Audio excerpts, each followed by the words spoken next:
নমস্কার। আজকে আমি আপনাদের সাথে শেয়ার করে নিচ্ছি একদম ধাবা স্টাইলের এগ চিকেন তড়কা।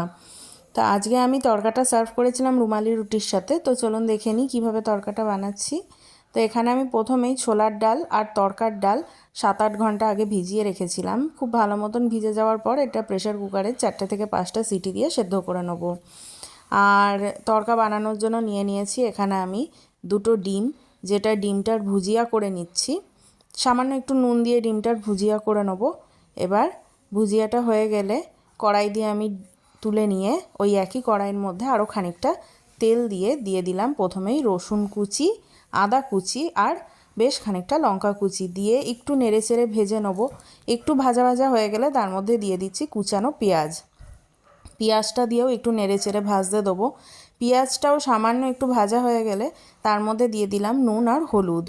নুন আর হলুদটা দিয়ে আরও একবার নেড়েচেড়ে পেঁয়াজটা ভাজা হতে দেবো। যখন পেঁয়াজটা ভাজা হয়ে একটু বাদামি রঙের হয়ে যাবে তখন টুকরো করে রাখা চিকেনটা আমি দিয়ে দিলাম।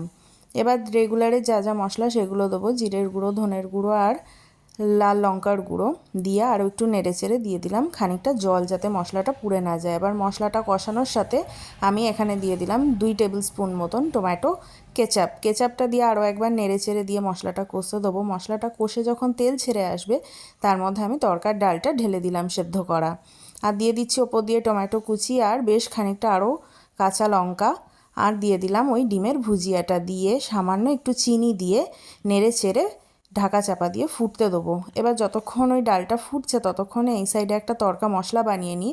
একটা তড়কা প্যানের মধ্যে পেঁয়াজ কুচি, আদা কুচি আর রসুন কুচি দিয়ে খানিকটা নেড়েচেড়ে ভেজে নেবো। বেশ একটু ভাজা হয়ে গেলে তার মধ্যে শেষে লঙ্কা কুচিটা দিয়ে আরও একটু নেড়েচেড়ে ভেজে এবার ওই ভাজা পেঁয়াজ আদা রসুনটা ওই তড়কার মধ্যে মিশিয়ে দেবো। মিশিয়ে দিয়ে এবার আরও খানিকক্ষণ ফোটাবো। ওপর দিয়ে একটু ধনেপাতা কুচিও আমি ছড়িয়ে দিয়েছি।